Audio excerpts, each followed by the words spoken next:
Et si on parlait de sport?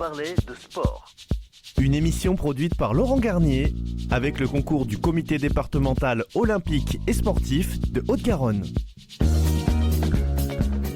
C'est la 65e émission de Et si on parlait de sport. Bonjour à toutes et tous, nous sommes très heureux de vous accueillir avec Laurent Garnier dans notre émission spéciale consacrée aux Jeux paralympiques. Nous allons avoir le plaisir de vous parler de sport, mais surtout de sport paralympique, et c'est maintenant dans Et si on parlait de sport. Merci à nos partenaires présents toute l'année pour la réalisation de ces émissions, le comité départemental olympique et sportif de Haute-Garonne, Profession Sport, Animation 31, Semperconnect et LG Consultant. Merci aux partenaires aussi qui nous accompagnent pour ces émissions spéciales Jeux olympiques et paralympiques, le magazine Sport Région Occitanie, l'agence de communication Bellombra et Dialogue Sport. Et pour cette 65e émission, nous retrouvons la Dream Team de nos consultantes et consultants spécialistes de sport, et ils sont nombreux aujourd'hui. Bonjour Cindy Laplace, qui est préparatrice mentale, qui participe à l'accompagnement de sportifs de haut niveau. Bonjour à David Berti, ancien international de rugby en équipe de France et au Stade Toulousain, qui aujourd'hui travaille à Rempart Mutuel. Et Luc Poncelet, qui est président, lui, de la Ligue Occitanie d'Aviron. André Lafenêtre, directeur général du magazine Sport Région Occitanie et co-organisateur de Dialogue Sport, et Bernard Pujol, notre vice-président délégué du comité départemental olympique et sportif de Haute-Garonne, et qui est aussi membre du comité directeur de rugby de Haute-Garonne.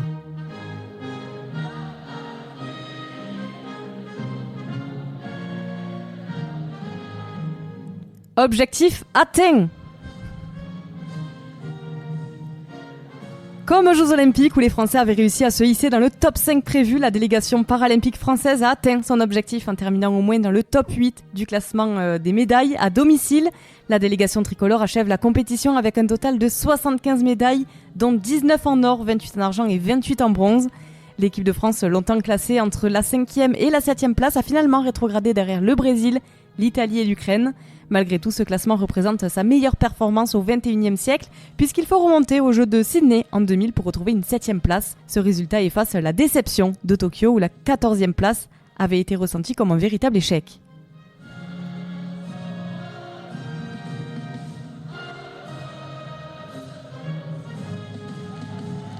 Mais avant de débuter cette émission, Pauline, nous venons d'apprendre à l'instant, avec tristesse, le décès de Guy Soriano, figure emblématique du handisport en Occitanie et à l'origine de nombreuses créations sportives sur le département. Et pour nous en parler, André Lafenêtre, qui le connaissait très bien. Nous avons effectivement appris le décès au lendemain de la clôture des Jeux paralympiques, le décès de Guy Soriano, qui a été président du comité régional handisport pendant de nombreuses années, depuis les années 1996 jusqu'au début de ce siècle. Et qui a énormément œuvré pour le développement du sport et du handisport. Il est à l'origine, par exemple, de Handisport en Fête, pour essayer de vulgariser et de dédramatiser le handisport. Il est à l'origine également du basket et du club de basket toulousain, le TIC initialement. Voilà, c'est donc quelqu'un qui a énormément œuvré en faveur du handisport, et je m'associe à la famille et à tous ceux qui l'ont côtoyé, toute son équipe très proche au comité handisport, m'associe à eux dans la peine. Merci beaucoup André. Voilà, c'était un hommage que nous souhaitions rendre en ouverture de cette émission qui, bien sûr, va parler du sport paralympique, et je pense que il était très sensible justement à ce sujet-là. Et bien, nous adressons aussi nos condoléances à toute sa famille. Voilà, merci André, et merci pour ce témoignage. Merci Laurent. Mais avant le coup d'envoi de cette 65e émission, place à l'avant-match et aux principaux résultats sportifs de la semaine. Et si on parlait de sport avant match? Place aux principaux grands résultats sportifs de la semaine. On va commencer avec toi, Laurent, et tu vas nous parler de tennis. Et oui, les Jeux Olympiques viennent juste de se terminer avec les Jeux Paralympiques, et on attaque. À nouveau, on relance la saison avec l'US Open en tennis. La Biélorusse Arina Sabalenka, qui est deuxième mondiale, a dominé l'Américaine Jessica Pegula, qui elle, c'est sixième, en 2-7, 7-5, 7-5, en finale de l'US Open. Une victoire synonyme de troisième titre du Grand Chelem. Vainqueur, l'Américain Taylor Fritz, 12e mondial, en 3-7, 6-3, 6-4, 7-5, dimanche en finale de l'US Open. L'Italien Yannick Sinner, numéro 1, a remporté son deuxième titre du Grand Chelem après son succès en Australie en janvier. Passons au cyclisme sur route avec le Tour d'Espagne, la Vuelta. Le Slovène Primož Roglič a officiellement remporté la Vuelta pour la 4e fois dimanche à l'issue du contre-la-montre finale à Madrid. Le Suisse Stefan Kung de Groupama FDJ s'est offert la dernière étape. Son leader, le Français David Gaudu, boucle l'épreuve à la 6e place. On passe du cyclisme au hockey sur glace. Il y avait la Ligue des Champions, un premier match avec les Dragons de Rouen qui sont double champions de France en titre, qui se sont inclinés 4-2 à domicile contre les Autrichiens de Klagenfurt vendredi. Passons au handball avec la Ligue Imoli Star League et la première journée. Le championnat de France a repris ses droits. Montpellier a battu Saint-Raphaël 31-18. Paris SG s'est imposé devant Nîmes 36-33 et Toulouse devant Tremblay 32-23. Volleyball maintenant avec l'Euro des moins de 20 ans qui avait lieu. Donc victorieuse samedi de la Bulgarie 3-1. L'équipe de France a remporté cet Euro des moins de 20 ans et signé un grand chelem estival historique après avoir raflé les titres continentaux de moins de 18 ans et moins de 22 ans. En football féminin, cette fois parlant de la Coupe du Monde des moins de 20 ans, battue par le Brésil 3-0 et match nul contre le Canada 3-3. L'équipe de France féminine des moins de 20 ans a battu les Fidji 11-0 dans la nuit de vendredi à samedi et obtenu son billet pour les 8e de finale de la Coupe du Monde en Colombie. Et on passe au football masculin avec la Ligue des Nations. L'équipe de France qui avait ouvert le score après 12 secondes a perdu le fil au point de lourdement s'incliner en ouverture de la Ligue des Nations face à l'Italie vendredi soir, 3-1. Parlons de rugby à 15 avec la première journée de top 14, battue d'entrée à domicile par Lyon 22-26. Montpellier a très mal lancé sa saison post-barrage de maintien. Malmené une grande partie de la rencontre, Bayonne s'est imposé ce samedi contre Perpignan 21-19 grâce à une pénalité de Joris Second à 3 minutes de la fin. Castres l'a emporté devant le Racing 92 31-28. Les Toulousains ont décroché un bonus offensif à l'ultime minute en faisant tomber chez lui le promu Vannes 18-43 qui débutait dimanche dans l'élite. Et en Pro D2, parlons de la deuxième journée, dominé tout le long de la rencontre, Béziers a perdu à domicile jeudi contre Biarritz 19-23. Colomiers est venu à bout d'Aurillac sous la pluie battante du stade Michel Bendichou 22-19 et Montauban a disposé de Mont-de-Marsan 35-19. Et on passe au rugby à 15 féminin avec un match amical qui s'est joué avec nos Françaises qui ont été battues pour la 14e fois de suite par l'Angleterre. Les Françaises ont mesuré une nouvelle fois l'écart qui les séparait de la meilleure équipe du monde avant de s'envoler vers le Canada pour le World 15 cet automne. Terminons ces résultats de la semaine avec la MotoGP, le Grand Prix d'Aragon en Espagne. Grâce à un départ canon, Jorge Martin sur Ducati Pramac s'est imposé samedi lors du sprint à Saint-Marin devant son rival au championnat Francesco Bagnaia sur Ducati. Franco Morbidelli sur Ducati Pramac complète le podium. Voilà pour les principaux résultats de la semaine et sans plus attendre, on va pas vous faire attendre justement, en place à la première mi-temps de cette émission. Et si on parlait de sport en compagnie de nos consultants, Cindy Laplace, David Berty, Luc Poncelet, André Lafenêtre et Bernard Pujol. Et si on parlait de sport, première mi-temps.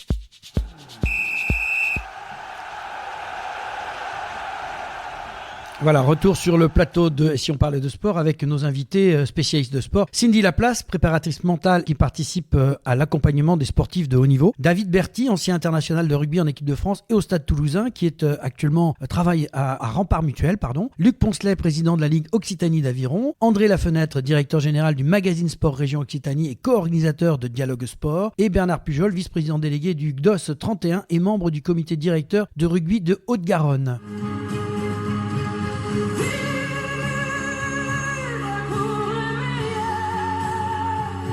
Nous allons désormais vous faire une petite présentation de la cérémonie de clôture. Et oui, vous le savez, les Jeux de Paris 2024 ont officiellement pris fin dimanche dernier avec une cérémonie de clôture mémorable des Jeux paralympiques devant 60 000 spectateurs au Stade de France. Ce spectacle de 2h30, conçu par le directeur artistique Thomas Joly, a marqué la fin d'un été historique, comme l'a souligné Tony Estanguet, président du comité d'organisation de Paris 2024, promettant que ces moments resteront gravés en nous. Sous une pluie battante, l'artiste Santa a interprété le célèbre morceau « Vivre pour le meilleur » de Johnny Hallyday pour inaugurer la cérémonie. Et à cause du mauvais temps, la vasque de la flamme olympique n'a pas pu s'envoler depuis le jardin des Tuileries comme c'était prévu, mais le drapeau lui français a été hissé par les officiers de l'armée au son de la Marseillaise jouée par le trompettiste André Fédy qui est né avec une malformation du bras droit et cet hymne a résonné dans tout le Stade de France. La délégation française menée par Tanguy Delaforêt, champion olympique de paratir sportif, et Aurélie Aubert, première championne paralympique française de boccia, a célébré une dernière fois l'ambiance des Jeux pour accueillir les nations. Une soixantaine de musiciens de la garde républicaines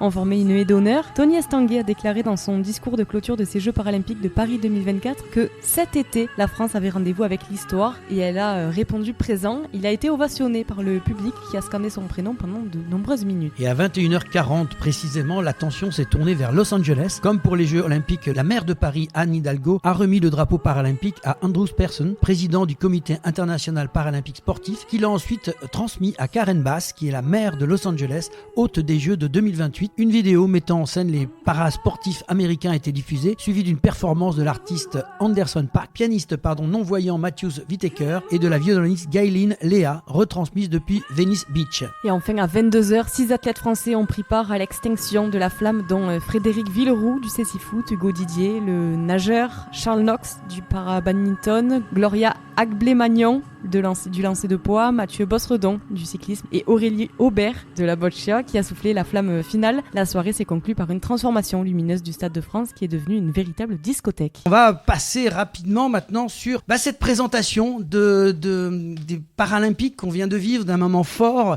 et vous avez tous, je pense, vécu cette cérémonie de clôture grandiose, encore une fois, un beau spectacle. Voilà, ce serait intéressant que chacun donne un petit peu son point de vue, comment il l'a vécu, si vous avez eu le temps de regarder. Quelques mots sur cette cérémonie de clôture. On va commencer par Cindy. Moi, il y a 2 grands temps forts. C'est l'ouverture sur Vivre pour le meilleur de Johnny. Donc le sens au Stade de France sous la pluie en plus, parce que je pense qu'il avait chanté sous la pluie à l'époque, mais que finalement on peut vivre des choses compliquées mais sans relever en fait. Et symboliquement il y avait les para-athlètes, il y avait leur entraîneur, il y avait leur famille qu'on a beaucoup mis en avant durant ces Jeux paralympiques. Il y a même les journalistes sportifs que moi j'ai beaucoup appréciés. On est sorti du pathos de certains Jeux olympiques paralympiques où c'était très gênant et on est arrivé dans quelque chose dans la performance. Donc on peut vivre pour le meilleur malgré des choses compliquées que l'on vit individuellement ou collectivement. Et le deuxième point fort, c'était le sens de la fête. On peut vivre, faire la fête, être dans des dispositions qui, sur le papier, socialement ou personnellement, peuvent être difficiles à vivre, mais on peut décider d'en faire quelque chose qui est positif et une fête. Donc voilà, moi j'ai trouvé que c'était une belle cérémonie de clôture qui résumait une belle réussite que Paris 2024 a pour moi relevé. Merci beaucoup Cindy. Luc, Luc, président de la Ligue d'Aviron, mais qui a aussi un œil de journaliste sur ces Jeux paralympiques. Oui, tout à fait. Un moment fort, moi je retiendrai, c'est justement quand Aurélie Aubert a éteint la flamme. Vraiment, ça c'est un moment très fort avec tous ces autres athlètes autour d'elle pour l'accompagner dans ce geste symbolique, voilà, qui faisait la clôture de ces Jeux paralympiques. Comme tu l'as dit, Cindy, une réussite et de très très très beaux Jeux paralympiques illustrés par cette superbe cérémonie de clôture avec également tous ces DJ qui ont partagé la musique de manière universelle avec tous ces athlètes. Alors Aurélie Hébert, juste on précise, championne olympique de boccia et c'est la première paralympique française qui a gagné cette épreuve paralympique. Oui, tout à fait. D'ailleurs, ça a été un fort moment et beaucoup d'émotions dans cette victoire. André, un petit regard sur cette cérémonie où on a dansé avec du Johnny. Oui, mais je vais aller sur d'autres sujets que ceux qui ont déjà été dit. Effectivement, terminé par une discothèque géante aux Paralympiques, je trouve qu'effectivement c'était un beau symbole. Mais je reviens plutôt sur le discours d'Estanguet, que j'ai trouvé sobre et lumineux. Voilà, c'est presque un discours de ministre. Qui sait ? Notre ami Bernard. Ils m'ont laissé un peu de place. Bien sûr, tout a été dit en ce qui concerne l'émotion, ce qui concerne l'entourage. Et moi, donc, je reprendrai effectivement qu'on termine par quelques gouttes d'eau, mais rien n'est paru. Tant au début sur cette pluie, on en a oublié les frimas.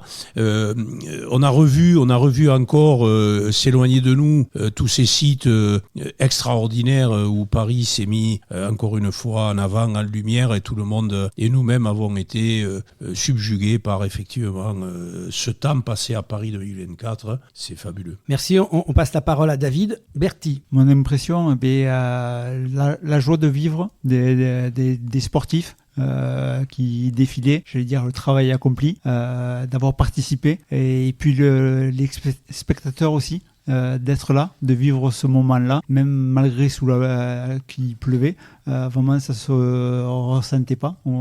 Donc voilà, c'était vraiment et puis quelque part aussi la tristesse que ce soit fini. Un grand merci à tous pour vos impressions sur cette cérémonie de clôture des Jeux paralympiques de Paris 2024. On va désormais faire un retour sur les différentes médailles françaises depuis le lundi 2 septembre. On va commencer avec toi Laurent et le paratriathlon. Ouais, alors donc va y avoir beaucoup de médailles. On va essayer de vous citer un petit peu tout ce qui s'est passé depuis le lundi 2 septembre où sur cette journée, 8 médailles ont été gagnées. En médaille d'or, on avait le paratriathlon avec un Jules Ripstein, 37 ans, qui a été couronné para-olympique en triathlon. Une très belle performance. On a aussi notre porteur de drapeau, Alexis Anquincan, qui lui aussi a remporté une nouvelle médaille. C'est sa deuxième médaille d'or dans cette catégorie-là. On va passer à un sport qui nous a passionnés, Pauline. Oui, dans les médailles d'or, il y a aussi la boccia avec Aurélie Aubert qui a marqué l'histoire de ce sport en remportant la médaille d'or en catégorie BC1. Elle était accompagnée de son assistante de jeu Claudine Lop-Cliville. Il est important de la citer. La vice-championne de France a réussi à rivaliser avec son adversaire, pourtant favorite de la rencontre. Et alors, para-badminton aussi, où il s'est passé plein de choses avec, vous avez sûrement regardé l'exploit du français Charles Knox, qui a décroché l'or paralympique avec une ambiance qu'il a mis dans ce gymnase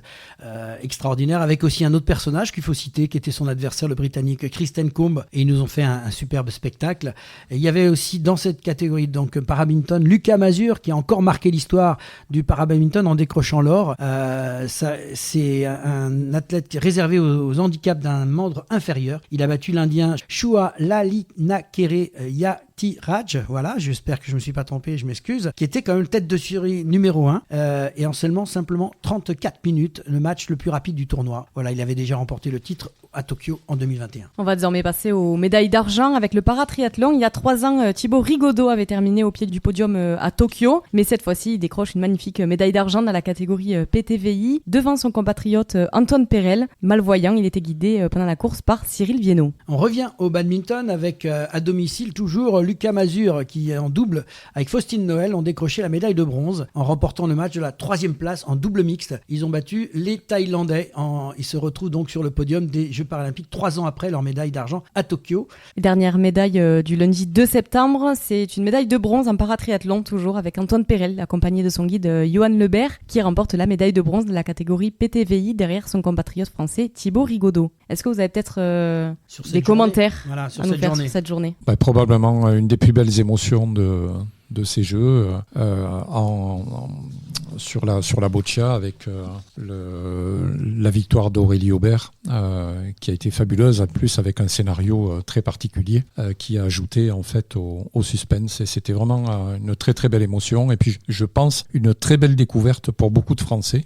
Que ce sport, bravo à elle, elle l'a mis en avant, elle l'a mis en lumière, et je pense qu'effectivement ça a donné un élan à cette discipline. Je rebondis si je peux me permettre, du coup c'est aussi l'histoire d'une rencontre qu'elle fait en classe, enfin dans un collège ou un lycée, et c'est une personne qui lui parle de ce sport, et je pense que c'est important qu'on forme nos enseignants, collège, lycée, même pour que les personnes en situation de handicap, on puisse leur dire mais écoute, il existe du sport, tu peux vivre des expériences incroyables et rejoindre la boccia, le para-badminton, ce que tu veux, et qu'on mette en avant autant son assistante de jeu. J'ai trouvé ça important parce qu'en fait c'est ensemble qu'elles ont gagné ce titre olympique, et en effet elle était très touchante. Je pense qu'elle a fait pleurer beaucoup de monde. Un petit mot, Luc. Oui, tout à fait. Alors moi, je vais être un peu plus technique parce qu'on a entendu PTVI, un tas de choses. En fait, il faut savoir que sur ces Paralympiques, il y a un classement, une classification qui est faite au niveau de tous ces athlètes, évidemment, pour avoir une équité la plus totale entre les différents athlètes. Donc bien sûr, on prend en compte les différents handicaps et on classe en fonction du handicap, voilà, avec des classificateurs. Alors, parfois, ça peut donner lieu à, même si on veut être le plus égalitaire possible, quelques inégalités, mais eh bien, il faut passer par cette classification qui peut être qui va être la plus juste possible pour avoir le plus beau spectacle et la plus grande équité. Moi, je dirais un mot concernant le paratriathlon en fonction des handicaps. Quand il y a l'accompagnant, j'ai trouvé toute l'émotion, toute la part technique, toute cette complicité qu'il faut, mais effectivement mettre en avant est nécessaire. J'ai beaucoup aimé et été vraiment ému de ces complicités et bien sûr des performances. Alors, je crois que on monte en puissance, on se resitue lundi dernier, déjà 8 médailles, c'est l'euphorie qui commence à marcher, et on attaque le 3 septembre, où là, on a gagné 4 médailles, mais pas n'importe quelle médaille, avec une journée passionnante. Paranatation, Alex Portal qui a décroché sa 4e médaille des Jeux paralympiques en remportant l'argent, lors de la finale du 200 mètres 4 nages dans la catégorie SM13.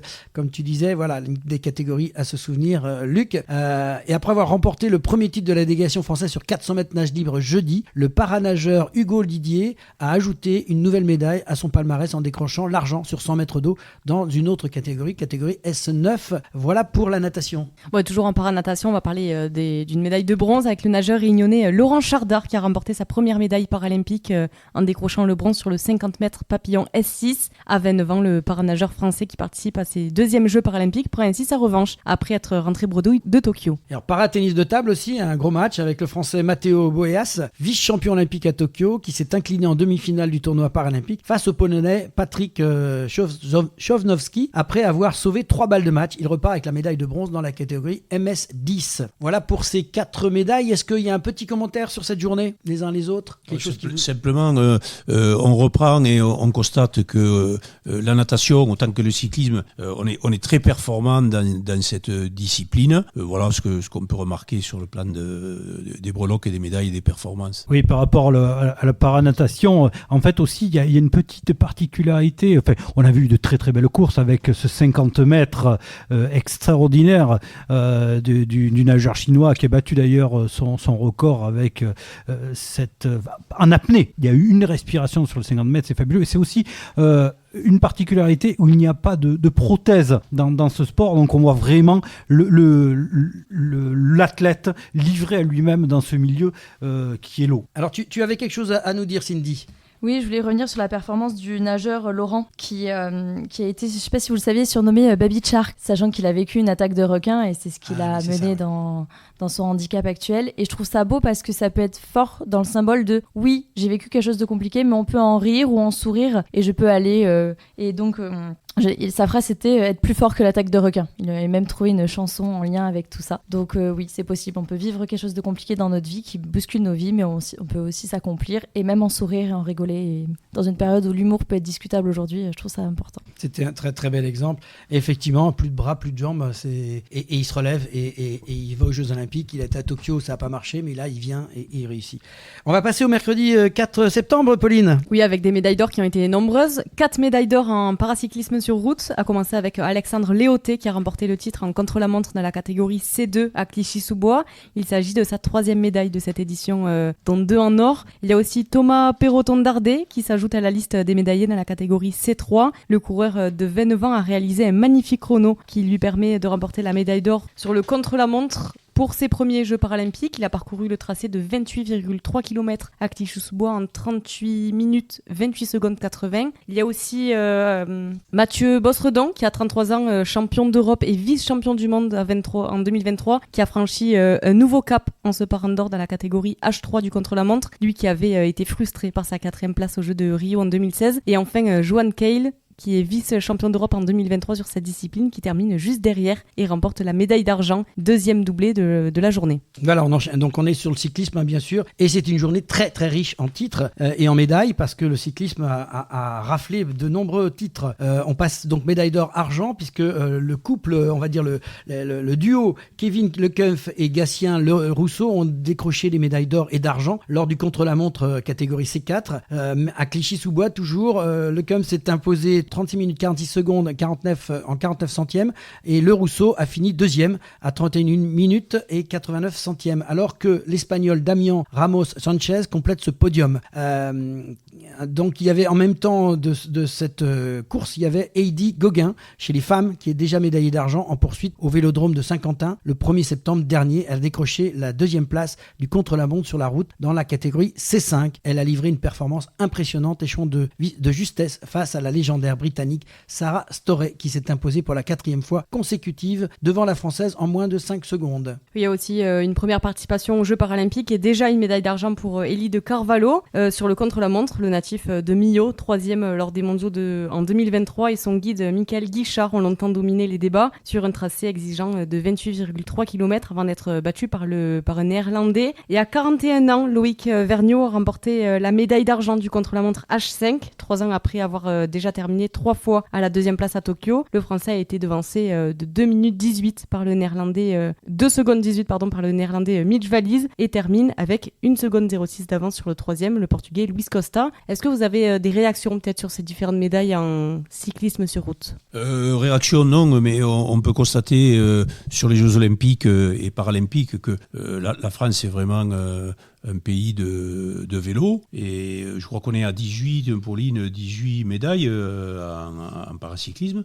C'est extraordinaire et vraiment on est au top de cette discipline. Ils ont fait fort, vraiment les cyclistes et sur piste et sur route. C'était un très beau spectacle. Oui, très beau spectacle également. Il ne faut pas oublier, alors on ne l'a pas dit là, mais quand il y a un malvoyant avec son guide, ils sont sur un tandem et ça donne des courses encore plus impressionnantes parce que alors, ces vélos, ils sont très très longs et vraiment, ça va très très vite le tandem. Tu disais un truc très juste tout à l'heure. On disait qu'avant, le tandem, il y avait devant, c'était un peu particulier parce que c'était le coureur de devant qui voyait, qui était le leader un peu. Et c'est pas forcément vrai. Non, tout à fait. Alors, il y a plusieurs choses. Avant, on disait, alors je vais emprunter c'était tout à l'heure Cindy qui le disait, que les athlètes souvent valides qui accompagnaient les malvoyants étaient des athlètes qui n'avaient pas réussi à percer en toute catégorie. Et en fait, là aujourd'hui, on voit que ce sont des anciens sportifs de haut niveau qui sont là et qui viennent apporter tout leur soutien. Et ça, je trouve qu'au niveau du geste, ça le rend encore plus beau. Au niveau technologique, tu nous disais, Luc, Airbus, pour être un peu au Garonnais, au Toulousain, on peut les citer, ont développé, ont participé Oui, tout à fait. Alors Airbus a participé au développement d'un vélo spécifique pour les équipes de France para voilà, apporter toute cette technologie et ce vélo. Alors c'était pas pour les Jeux para parce qu'ils l'ont dévoilé un petit peu avant. Tous les athlètes ont regardé des autres nations ce vélo un peu particulier et vraiment on trouvait ça exceptionnel. Et en fait, c'est peut-être le petit plus qui a permis à nos athlètes d'aller chercher ces médailles. Faire un petit jeu de mots, Airbus donne des ailes, c'est ça? Oui, tout à fait. Cindy, t'as un petit mot à rajouter? Oui, parce qu'en fait, dans la préparation mentale, le milieu du cyclisme, bien souvent, ils sont professionnels et soyons clairs, ils rêvent rarement des Jeux Olympiques en tant qu'athlètes. Par contre, les para-athlètes en rêvent parce qu'ils ont moins de diffusion sur les chaînes, moins d'audience et moins de compétitions où il y a autant de public. Et je trouvais ça très bien que le paracyclisme rafle toutes ces médailles parce que ça mettait en lumière que c'est une vraie discipline, tout aussi complexe que le cyclisme valide, on va dire, et qu'aujourd'hui, on peut investir, les sponsors peuvent investir. Et on peut peut-être aussi, en tant que média, diffuser un peu plus le paracyclisme parce que c'est challengeant et stressant à regarder aussi. Alors, il faut rajouter dans cette journée, parce qu'il faut le dire quand même, il faut les citer en médaille de bronze. On a eu Florian Joigny qui a remporté la médaille de bronze dans le contre-la-montre en catégorie H2 et Dorian Foulon qui lui est allé chercher le bronze catégorie C5. Oui, il y a aussi le para-tennis de table avec Fabien Lamiro qui était déjà médaillé de bronze en double avec Julien Michaud qui a remporté une deuxième médaille de bronze en individuel à la catégorie MS2. Il a été battu en 4 manches par le Tchèque, s'arrêtant ainsi aux portes de la finale. Alors voilà, on va passer donc de ce jeu mercredi au jeudi 5 septembre avec encore une fois une grosse journée chargée, 11 médailles de gagnées. On va encore reparler du paracyclisme avec le français Florent Joigny qui a remporté la course donc en médaille d'or en ligne catégorie H1-2 avec son vélo à main. Cette victoire fait écho à sa performance aux Jeux paralympiques de Tokyo où il s'était imposé déjà dans la course en ligne après avoir décroché la 3e place dans l'épreuve chronométrée. Voilà pour cette première compétition en paracyclisme. Je vais parler maintenant d'une médaille d'or et d'argent en même temps avec du paracyclisme sur route toujours après avoir pris les 2 premières places lors du contre-la-montre H3. Les 2 Français Mathieu Bossredon et Johan Cale ont à nouveau signé un doublé sur la course. Donc une médaille d'or, une médaille d'argent pour les 2 Français. On continue avec le cyclisme puisque on avait une médaille d'argent aussi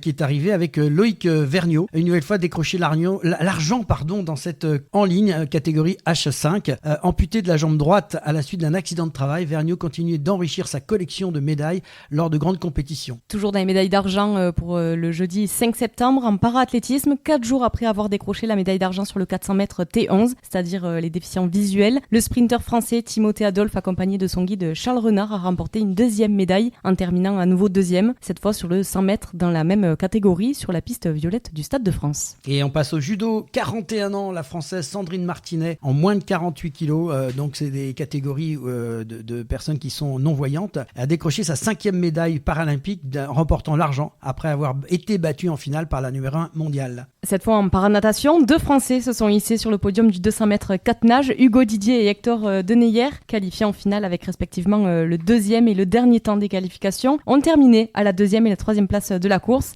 Ils se sont déclinés face à l'intouchable australien Timothy Hodge, qui a établi un nouveau record paralympique. Et là, on part quelques instants à Châteauroux, puisque c'était le paratir sportif. Et on avait un Français sur place, Jean-Louis Michaud, qui après avoir manqué les 2 premières épreuves de carabine en 3 positions, où la dernière balle avait manqué une cible, il a décroché sa première médaille de bronze dans l'épreuve de carabine couchée à 50 mètres. Il faut savoir que c'était un tireur d'élite qui a sauté sur une mine en Afghanistan et qui revenait par le sport, est revenu à la compétition. Et pour lui, c'était un moment très fort de pouvoir participer à ces Paralympiques. Revenons à la paranatation avec Laurent Chardard, déjà médaillé de bronze sur le 50 mètres papillon, a décroché une 2e médaille paralympique en terminant 3e de la finale du 100 mètres nage libre, catégorie S6. On passe au para-escrime, on a passé de très bons moments avec cette compétition, la délégation française en fauteuil. Moi j'ai découvert quelque chose de passionnant. L'équipe masculine de Fleuret, composée de Ludovic Lemoine, Damien Tocalquian et Maxime Vallet, qui est de chez nous, ils ont remporté le bronze après un match acharné contre l'Italie, 45-36.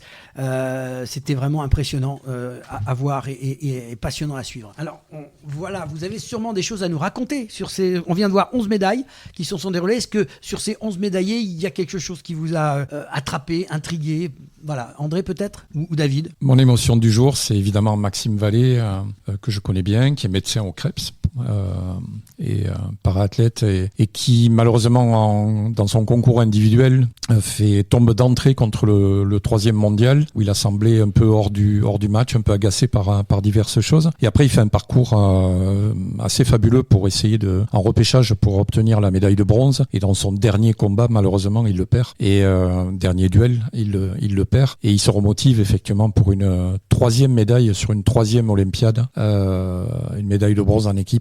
C'est magnifique pour lui. Et pour l'équipe, c'était superbe ambiance. David, tu avais quelque chose à nous dire? Oui, juste je voulais parler par rapport au para-athlétisme. Moi, les courses de Timothée, vraiment, j'admirais la cohésion qu'il y avait de tous les athlètes qu'il y avait avec leur guide.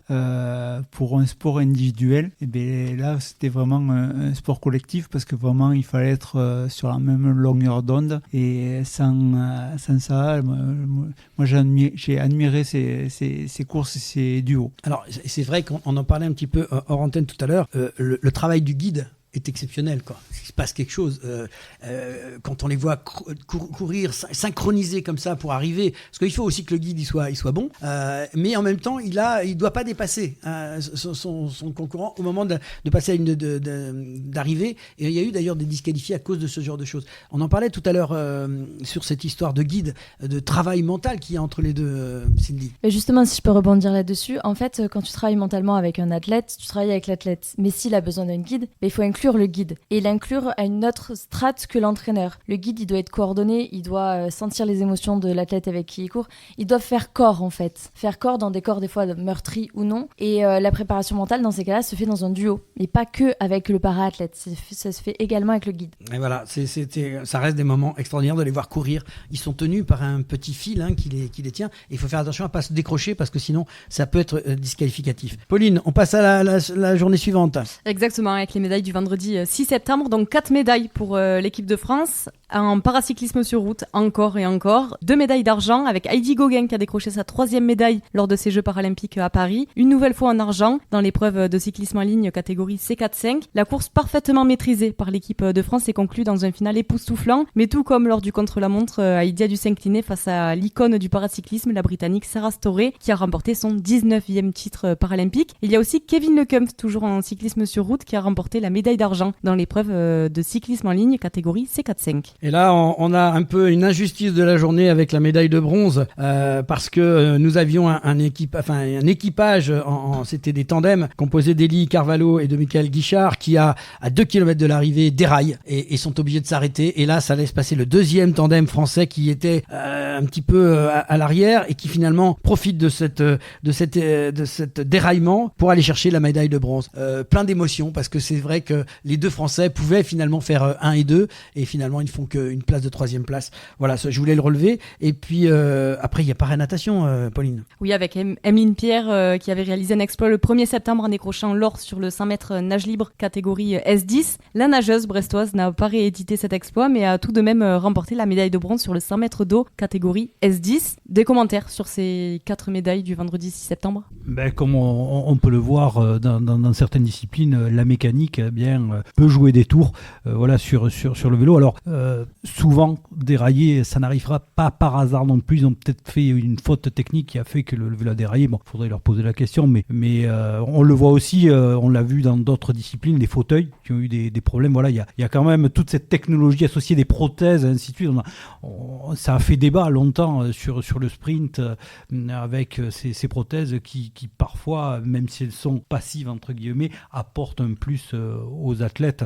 Et je pense que la technologie fait aussi partie de ces jeux et voilà, c'est une partie intégrante. Alors pour être tout à fait complet, effectivement, tu as raison, c'était un faux plat montant et en fait ils veulent accélérer pour mettre un peu et dans la montée, je pense qu'ils ont attaqué un peu fort et là on voit bien que ça déraille directement, ce qui permet donc à Alexandre Liovera et Johan Payot qui étaient quand même derrière à 100 mètres de reprendre le lead et d'aller chercher la 3e place. Voilà pour cette épreuve de cyclisme et cette journée. On attaque à la journée du 7 septembre. 9 médailles ce jour-là. Et là, on a vécu un moment très fort avec le CC Foot et l'équipe de France qui a remporté son tout premier titre paralympique en battant l'Argentine en finale. Voilà, on s'est vengé. C'était le capitaine Frédéric Villeroux, 41 ans, pilier de cette équipe, déjà présent lors de la finale perdue aux Jeux à Londres il y a 12 ans contre le Brésil, qui a fait exploser de joie le stade en marquant le tir au but décisif. Et toujours du paracyclisme sur route. Après une moisson de médailles en contre-la-montre et en course sur route, l'équipe de France a décroché une nouvelle médaille d'or dans l'épreuve de relais mixte catégorie H1-5 à Clichy-sous-Bois. Les 3 relayeurs qui sont Mathieu Bossredon, Florian Joigny et Joseph Fritsch, tous médaillés en individuel, ont dominé la course en menant dès le départ sur les 6 boucles de 1,8 km, terminant largement devant les autres coéquipiers. Et on passe au para-judo avec un grand favori, le para-judoka Helios Lachumanaya, qui a dû se contenter d'une médaille d'argent alors qu'il espérait vraiment avoir l'or. Il a perdu en finale contre l'Ukrainien Olenskad Sand Nazarenko, excusez-moi, c'est pas facile à dire, la catégorie des moins de 90 kilos, toujours un athlète malvoyant, numéro 1 mondial et double champion du monde en titre, le judoka de Tarbes, qui a fait de son mieux que le bronze de Tokyo, mais il repart déçu parce qu'il espérait vraiment gagner la médaille d'or. Quelques mots de para-tennis de table avec Lucas Didier qui s'est incliné en finale face au redoutable belge Laurens De Vos à l'Arena Paris-Sud 3-0. Malgré tout, cette médaille d'argent a des allures d'exploit pour le jeune frère du nageur Hugo Didier. Et paracyclisme, on continue, toujours des médailles avec le cyclisme. Thomas Perroton d'Ardet et Alexandre Lyotet ont ajouté 2 nouvelles médailles à la collection française, avec respectivement l'argent et le bronze, lors de la course en ligne catégorie C1, C3. Et il y avait après le parajudo en médaille de bronze. Et oui, 20 ans après avoir remporté le titre à Athènes, le judoka Cyril Jonard a décroché la médaille de bronze paralympique en remportant la petite finale Paris-Pont dans la catégorie des moins de 90 kg, la catégorie aussi J1, c'est-à-dire les non-voyants. Jason Grandry, qui a remporté la médaille de bronze en plus de 90 kg, toujours dans la catégorie J1. Le judoka non-voyant a besoin de seulement 29 secondes pour vaincre son adversaire turc Onur Tastan et décrocher ainsi sa première médaille paralympique. Et on passait sur l'eau aussi avec du canoë-kayak, avec une médaille, le kayakiste français Rémi Boulet qui a remporté la médaille de bronze en finale du 200 mètres catégorie KL1 pour les athlètes sans ou avec une fonction très limitée du tronc et sans fonction des jambes en para-canoë. Alors avant de vous donner la parole, on va donner la dernière médaille de cette équipe de France dans ces Jeux paralympiques de Paris. Le dimanche 8 septembre, c'est une médaille d'argent avec le para-canoë-kayak, vice-championne paralympique en 2021 à Tokyo. Nelia Barbosa, 25 ans, a de nouveau terminé à la 2e place du podium à Vers-sur-Marne lors de la finale du 200 mètres KL3. Leroy. La Française, avec un temps de 47 secondes 91, a été devancée par la Britannique Laura Sugar, qui a remporté la victoire en 46 secondes 66 et a réitéré son sacre de Tokyo. Un commentaire sur ces différentes médailles françaises. Tu le en parlais à l'introduction, Laurent. Je connaissais très très mal le cécifoot et je me suis pris et j'ai été scotché, subjugué par la dextérité et l'adresse. J'ai été très surpris et c'est pas une injure faite à ces joueurs. Puis ils avaient une super capitaine qui manie le ballon. C'est incroyable de ne pas avoir le ballon et de pouvoir dribbler aussi près. Et puis l'explosion effectivement lors du titre, ça a été une explosion. Je me suis régalé jusqu'au bout et j'en regarderai de nouveau. C'est ce qui a permis cette nouvelle ère des Paralympiques. Ça a été fortement médiatisé. On parlait d'Aboccia et vraiment ça a vraiment fait un bond et ça nous a fait découvrir ces disciplines et c'est très bien. Et je crois que le fait que le match, justement, il faut que le public se retienne quand il joue, décuple le fait que quand il y a un but, les gens explosent de joie. Et c'est vrai que ces joueurs, je les admire parce que moi, je suis incapable de faire la moitié de ce qu'ils font avec un ballon. Et pourtant, je le regarde, mais bon, c'est vraiment magnifique à voir. Et puis quand on le regarde, on n'y pense pas au handicap. On regarde les sportifs. Moi, c'est ce que quand je regarde toutes les disciplines qui ont été vues, moi, je regarde que le sportif et le sport qu'ils font et voilà. Et après, bon, on y pense, mais avant tout, c'est les sportifs. Ce serait que au Stade de France. C'était, oui, presque. En plus, dans les cadres, à chaque fois, c'est vrai que je pense que vous êtes venus tous en parler, mais c'est les cadres où se déroulaient ces épreuves, c'est des tableaux. C'était des tableaux vivants et c'était magnifique. Et je crois que pour tous les sportifs, ça va rester dans les mémoires et je crois que c'est ce qui se dit. Ces jeux vont rester dans les mémoires. Cindy. Justement, je rebondis là-dessus, c'est que comme quoi le public français est capable d'être docile et à l'écoute. Finalement, on est capable dans un stade de respecter du silence, de respecter les athlètes. Et c'est beau à voir parce que moi j'ai souvenir de Rio, c'est officiellement mes premiers Jeux Olympiques en tant que préparatrice mentale. J'avais dû couper le son des commentateurs télé, je trouvais ça insupportable. Pas olympique mais paralympique, j'avais coupé, notamment sur le rugby fauteuil, c'était insupportable. Tokyo, c'était une autre ambiance qu'on connaissait. Et là, j'ai eu plaisir à avoir un relais de journalistes qui commentaient dans une dynamique, avec passion, avec envie, et il y aura un avant et un après Paris 2024. Il faut savoir qu'ils ont été chercher des techniciens, ce coup-ci ils ont travaillé avec des gens qui connaissaient les sports, et on a effectivement pu se régaler parce qu'il y avait vraiment du savoir-faire, et ça c'était important de pouvoir bien expliquer les choses. Moi qui viens du monde du judo, je me suis régalé parce que on a vu une différence extraordinaire, je le disais tout à l'heure, entre la manière dont on prend le kimono au démarrage, parce que comme ils sont aveugles et qu'ils ne voient pas, on est obligé de tenir le kimono. Et le combat se déroule à une vitesse beaucoup plus vite qu'au judo normal, on va dire, parce que il n'y a pas toute cette approche de course à travers le kimono. Et ça donne un judo un peu différent. Mais alors, on voit pas de différence. Ils sont dans le combat. Notre judoka qui a gagné, je rappelle, il était sourd et il était aveugle. C'est-à-dire qu'il n'entendait pas, il ressentait les choses. C'est quelque chose d'extraordinaire. À la fin, il a pu s'exprimer comme il pouvait, mais en faisant comprendre qu'il ressentait à travers le tatami ce qui se passait autour de lui.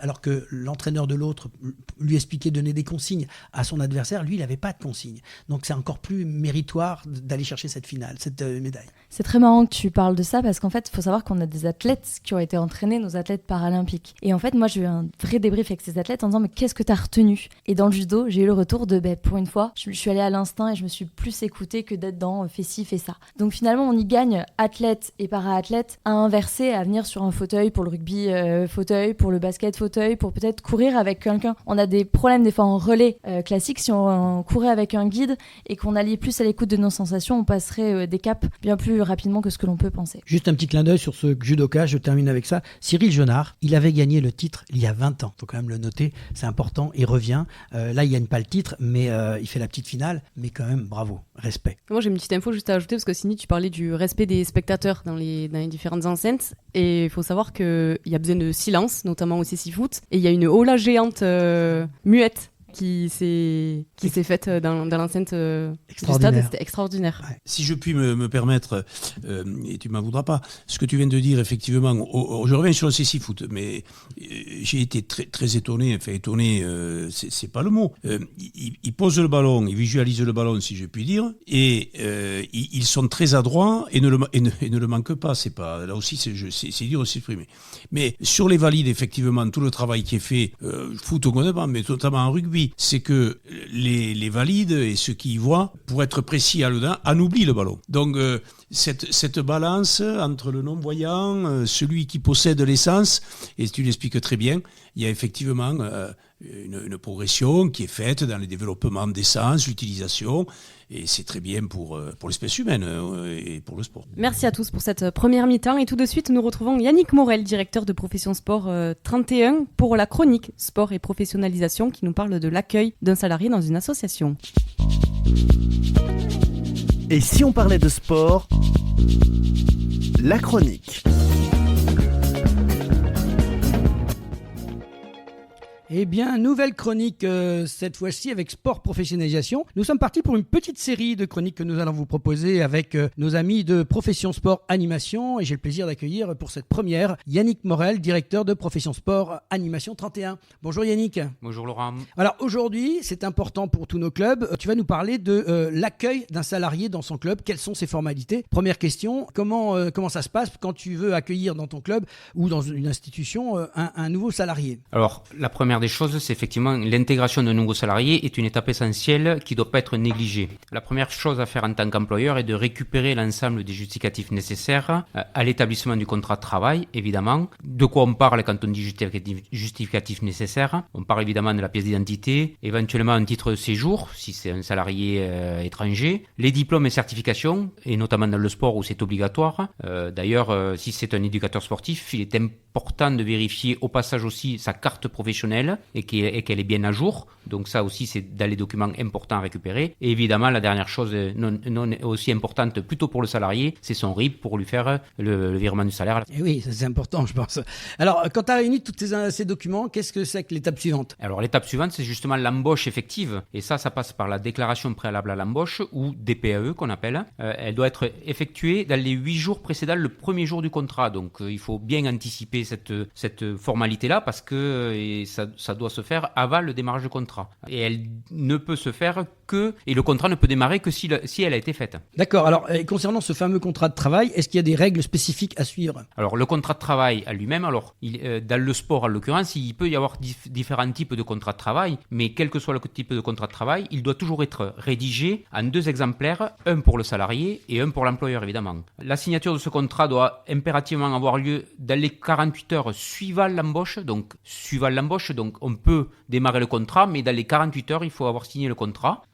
Et c'est ce qui permet de clarifier la relation entre vous, employeur, et le salarié, et notamment donc ses droits et les obligations de chacun. Alors, une fois ce fameux contrat signé, quelles sont les formalités administratives à accomplir? La première des choses, c'est qu'il faut immatriculer et affilier le salarié auprès des caisses de retraite et de prévoyance. Ensuite, il faut enregistrer le nouveau salarié dans le registre unique de personnel, document officiel à garder dans l'association. Et ensuite, il faut évidemment, et ce qui est obligatoire pour tout salarié, lui faire passer une visite d'information et de prévention auprès des services de santé et de travail, ce qu'on appelait aussi auparavant la médecine du travail. Et maintenant, depuis 2016, tout employeur a l'obligation de proposer la mutuelle collective obligatoire, que le salarié, lui, pourra décider de prendre ou pas, mais s'il ne veut pas la prendre, il faudra qu'il justifie d'un motif de dispense valable. Alors ça, c'est une première étape. La deuxième, qui me paraît aussi très importante, c'est cette fameuse intégration du salarié, qui est une autre étape. Et comment bien la préparer quand on est dans une association? Alors effectivement, c'est aussi une étape importante dans l'arrivée ou l'intégration d'un nouveau salarié. Cela va évidemment dépendre de la taille de la structure, s'il y a déjà des salariés ou pas, mais dans tous les cas, il faut, lorsque le salarié arrive, dans son premier jour, il faut anticiper ses besoins pour son poste de travail, qu'il ait déjà tout le matériel nécessaire, l'informatique éventuellement, tous les documents. Il est aussi donc important de le présenter au reste de l'équipe, qu'elle soit salariée d'ailleurs ou bénévole, pour lui réserver le meilleur accueil possible le jour de son arrivée, quoi. C'est donc, vous comprenez, qu'il faut consacrer un temps spécifique ce premier jour sur tous ces éléments-là qui passent par tous les éléments administratifs mais aussi d'accueil globaux. Alors, est-ce qu'il y a d'autres informations importantes à communiquer à ce salarié lors de son intégration ? Alors oui, il y a d'autres informations importantes. Alors évidemment, il y a tous les documents internes à la structure, il peut y avoir des notes d'information, le règlement intérieur, etc. Mais aussi lui dire que, et notamment dans le sport, il y a une convention collective applicable. Donc il faut absolument lui dire qu'il va dépendre de cette convention collective. Et ensuite qu'il aura régulièrement dans l'année ou au moins une fois par an un entretien professionnel. Alors quels sont les fameux documents qu'on va remettre à ce salarié lorsqu'il arrive dès qu'il arrive dans la structure ? Alors évidemment, comme j'ai dit, le mieux étant de signer son contrat de travail. Donc le mieux c'est qu'il ait au moins son contrat de travail écrit, si possible le premier jour. Mais on a dit tout à l'heure que ça pouvait être jusqu'à 48 heures après. Mais il faut aussi donc lui remettre la notice d'information sur la mutuelle collective, sur la prévoyance, une fiche de poste, très important, afin qu'il sache réellement quel est le poste qu'il va occuper et ce qu'il devra faire dans ce poste, et le livret de parcours professionnel, ainsi qu'évidemment son planning de travail, son organisation hebdomadaire ou mensuelle à voir. Et après, il n'y a plus qu'à quoi. Voilà, donc on a accueilli ce salarié. Merci beaucoup Yannick pour ces informations. C'est important, je pense, de rappeler tout ça, de voir, de le préciser, parce qu'un bon accueil, c'est crucial quand on veut avoir des résultats derrière. Et c'est bien de remettre un peu l'humain au centre de ces embauches. Et parfois, ça amène à de très belles solutions. Merci Yannick. Merci Laurent. Merci pour cette chronique qui devrait être très utile, on l'espère, pour de nombreux clubs ou associations qui vont avoir de nombreux licenciés à gérer après de tels Jeux Olympiques et Paralympiques. On se retrouve dans quelques instants pour la suite de l'émission et la deuxième mi-temps avec nos consultants spécialistes de sport, Cindy Laplace, David Berti, Luc Poncelet, André Lafenêtre et Bernard Pujol. Et si on parlait de sport, mi-temps.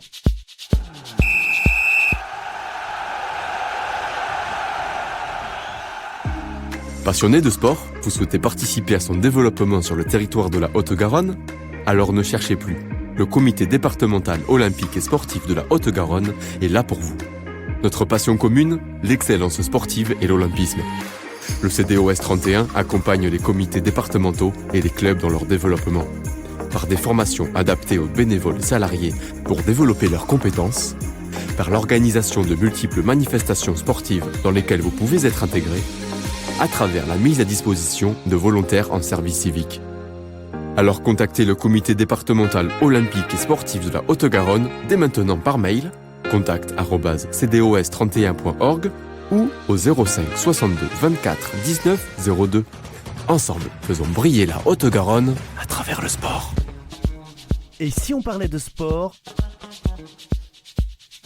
deuxième mi-temps.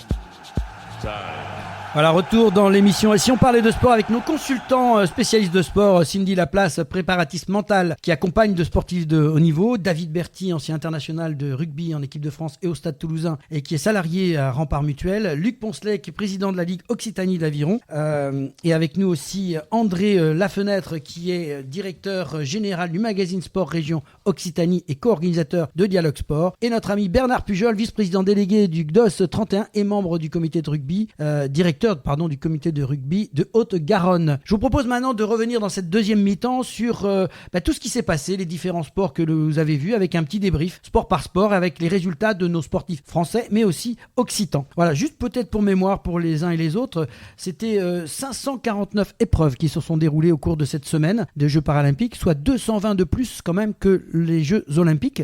Paris 2024, 549 médailles d'or donc, et 1647 breloques qui ont été distribuées pour 22 sports et 23 disciplines. Voilà, premier sport que je voulais passer un peu en revue avec vous, qui était la boccia. Il faut savoir qu'à boccia, il y avait 10 titres qui ont été décernés, 11 titres qui ont été décernés. Et puis dans ces titres, on l'a dit tout à l'heure, une médaille d'or qui était la jeune Aurélie Aubert, qui a surpris tout le monde et qui a été assez exceptionnelle dans ces Jeux Paralympiques. Oui, aussi l'escrime fauteuil. Donc il existe 3 types d'armes, comme chez les valides, le fleuret, le sabre et l'épée. 16 titres ont été décernés. Et alors, concernant le bilan français, on a eu une médaille de bronze grâce à l'équipe masculine de fleuret. Et concernant nos athlètes occitans sélectionnés, donc chez les hommes, il y avait Maxime Vallée qui a été médaillé de bronze avec l'équipe masculine de fleuret. Et en individuel, il a été éliminé au 3e tour des repêchages pour la médaille de bronze au fleuret. Et chez les femmes, Brianna Vidé avec l'équipe féminine d'épée, elle a été battue en petite finale par les Thaïlandaises, terminant ainsi à la 4e place.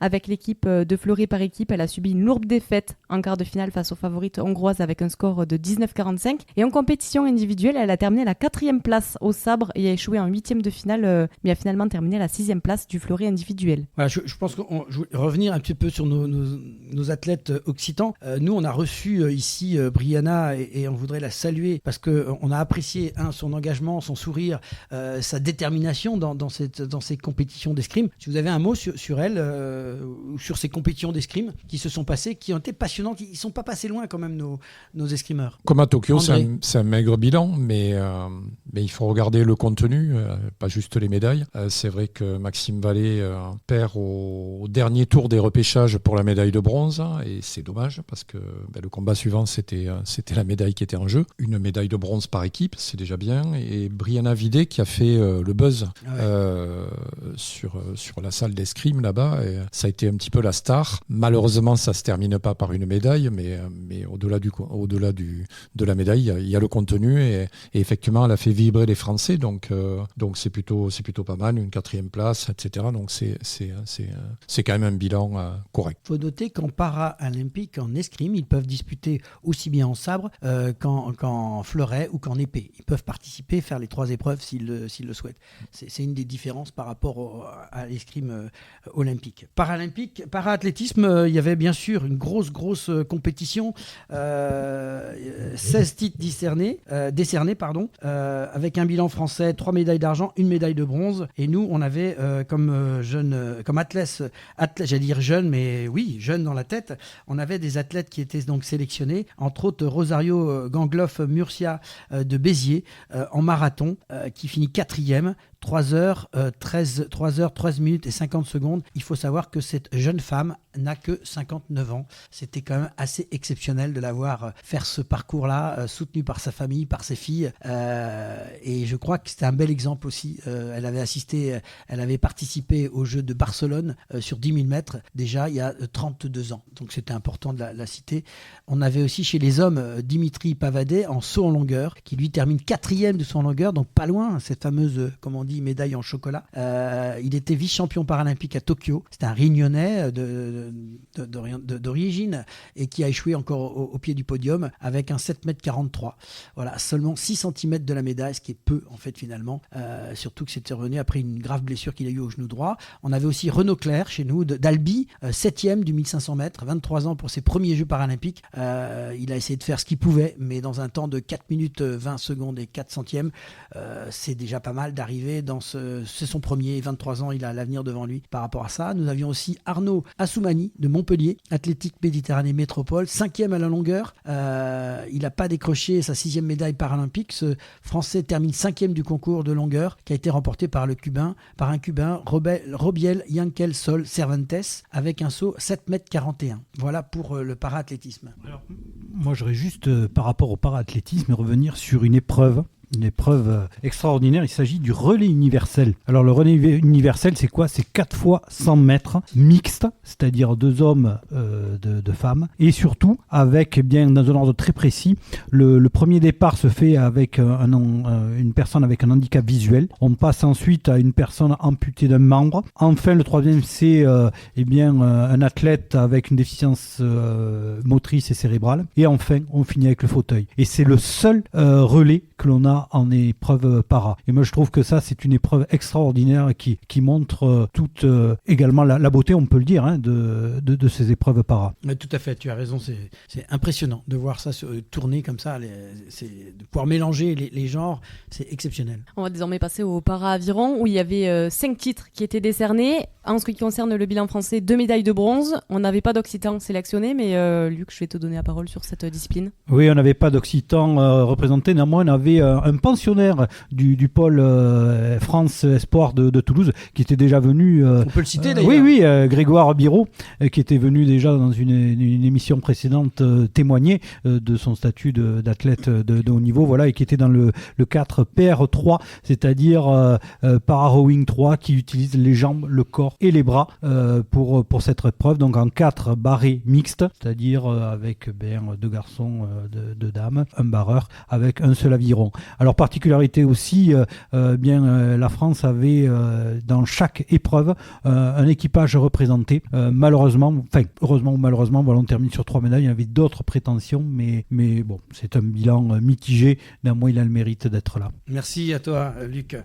Para-badminton, nombre de titres qui étaient décernés 16. Bilan français, 2 médailles d'or, 1 médaille de bronze, qui est quand même assez exceptionnel. Chez nous avions David Toupé de l'athlétique Tarbais, qui a été, lui, éliminé de tour préliminaire en simple et en double homme. Il a fait ce qu'il a pu. Il était présent. Il s'était déjà qualifié, ce qui est bien.